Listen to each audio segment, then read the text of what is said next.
নমস্কার বন্ধুরা, আশা করছি সবাই খুব ভালো আছেন।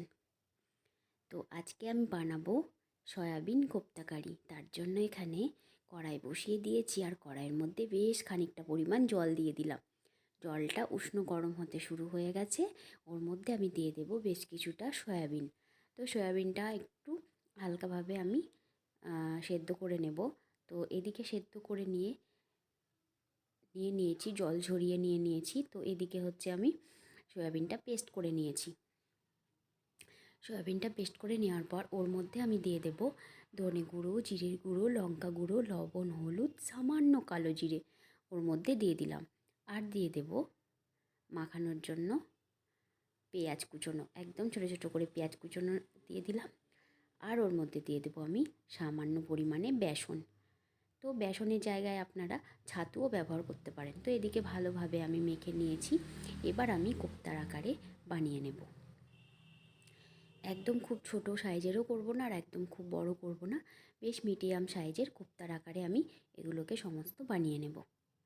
তো এই সয়াবিন কোপ্তা কারি কার কার পছন্দ অবশ্যই কমেন্ট করে জানাবেন। এদিকে আমি বানিয়ে নিয়েছি সব কোপ্তাগুলো, আর এদিকে হচ্ছে কড়াই বসিয়ে দিলাম, আর কড়াইয়ের মধ্যে দিয়ে দিলাম বেশি করে সর্ষের তেল। রান্নাটা সর্ষের তেলেই হবে। তো তেল গরম হয়ে গেছে, এক এক করে আমি সমস্ত কোপ্তাগুলো কড়াইয়ের মধ্যে দিয়ে দিলাম। আর এদিকে হচ্ছে একদিকটা ভাজা হয়ে গেছে, এবার আমি অন্য দিকে উল্টে দেব। তো এদিকে লাল লাল করে সমস্ত কোপ্তাগুলো আমি ভেজে নেব। এই রান্নাটা কিন্তু প্রচণ্ড ভালো হয় খেতে, তাই রান্নার ভিডিওটা স্কিপ না করে পুরো রান্নার ভিডিওটা দেখতে থাকুন। আশা করছি আপনাদের ভালো লাগবে।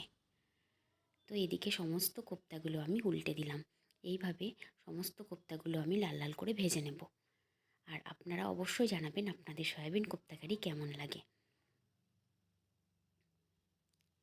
আমাদের বাড়িতে এই রান্নাটা সবাই প্রচণ্ড ভালোবাসে খেতে। তো এদিকে সমস্ত উল্টিয়ে দিয়েছি, আর এদিকে হয়েও গেছে কোপ্তাগুলো। তো আমি কোপ্তাগুলো তুলে নিলাম। এইভাবে আমি সমস্ত কোপ্তাগুলো ভেজে নিয়েছি। আর এদিকে আমি সামান্য কিছু পরিমাণ আলু সেদ্ধ করে নিয়েছিলাম। তো আলুটাকে আমি এবার লবণ আর হলুদ দিয়ে লাল লাল করে একটু ভেজে তুলে রেখে দেব। তো এদিকে দিয়ে দিয়েছি আলু। তো আলুটার মধ্যে আমি এবার সামান্য লবণ আর সামান্য হলুদ দিয়ে ভেজে নেব।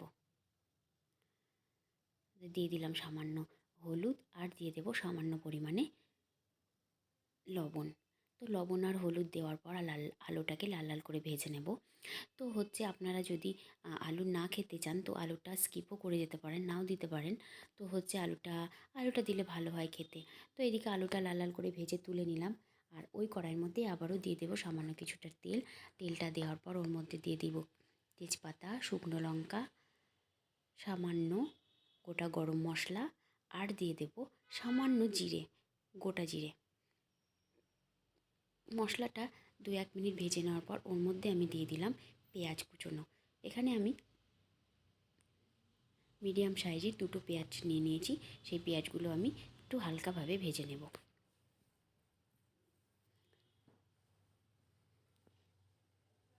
এরপর আমি এর মধ্যে দিয়ে দিচ্ছি আদা, রসুন, ধনে গুঁড়ো, জিরের গুঁড়ো, লঙ্কা গুঁড়ো সমস্ত একসাথে আমি বেটে নিয়েছি। তো সেটা দিয়ে দিলাম। এরপরে মশলাটা ভালোভাবে কষিয়ে নেব। তো এদিকে হয়ে গেছে প্রায় শেষের দিকে মশলা কষানো। ওর মধ্যে দিয়ে দিলাম হলুদ গুঁড়ো আর লবণ। তো লবণ আর হলুদটা দেওয়ার পর আবারও নাড়াচাড়া করে নিলাম। আর এর মধ্যে নাড়াচাড়া করতে করতে হচ্ছে এর মধ্যে আমি দিয়ে দেব টমেটো। এখানে আমি মিডিয়াম সাইজের দুটো টমেটো নিয়েছি। তো টমেটোটা কিন্তু আমি পেস্ট করে দিয়েছি, এতে গ্রেভিটা ভালো হয় আর খেতে খুব ভালো হয় কোপ্তাটা। তো এবারও আমি টমেটোর সাথে মশলাটা আরও ভালোভাবে কষিয়ে নেব, যাতে টমেটোর কাঁচা গন্ধটা চলে যায়। তো এদিকে হয়ে গেছে আমার মশলাটা কষানো। তো আমি এবার হচ্ছে যে আলুটা ভেজে রেখেছিলাম লবণ আর হলুদ দিয়ে, তো সেই আলু ভাজাটা ভেজে রাখা আলুটা দিয়ে দিলাম। এইভাবে আমি সমস্ত মশলার সাথে আলুটা ভালোভাবে মিশিয়ে আরও কিছুক্ষণ নাড়াচাড়া করে নেব। তো হয়ে গেছে এদিকে। তো আমি এর মধ্যে এবার দিয়ে দেব একটু উষ্ণ গরম জল। একটু পরিমাণ মতো উষ্ণ গরম জল দিয়ে কিছুক্ষণ ফুটতে দেব। আমার রান্নার ভিডিও যদি আপনাদের ভালো লেগে থাকে প্লিজ একটা লাইক, শেয়ার, কমেন্ট করার অনুরোধ রইল।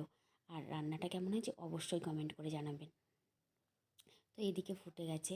এবার হচ্ছে আমি যে কোপ্তাগুলো ভেজে রেখেছিলাম সেই কোপ্তাগুলো আমি এর মধ্যে দিয়ে দেব। তো হচ্ছে কোপ্তাগুলো দিয়ে দেওয়ার পর আমি বেশিক্ষণ নাড়াচাড়া করব না, তাহলে কোপ্তাগুলো ভেঙে যাবে। খুব হালকাভাবে একটু নাড়াচাড়া করে নেব আর আরও কিছুক্ষণ আমি ফুটতে দেব। একদম খুব সামান্য ফুটতে দেব আমি। এদিকে আমি সবশেষে দিয়ে দেবো 1 চামচ ঘি। এখানে আপনারা চাইলে ধনেপাতা দিতে পারেন, কিন্তু আমি দেবো না। আমি এখানে 1 চামচ ঘি দিলাম। আর এরপরে ঘিটা দেওয়ার পর একটু নাড়াচাড়া করে নিলাম।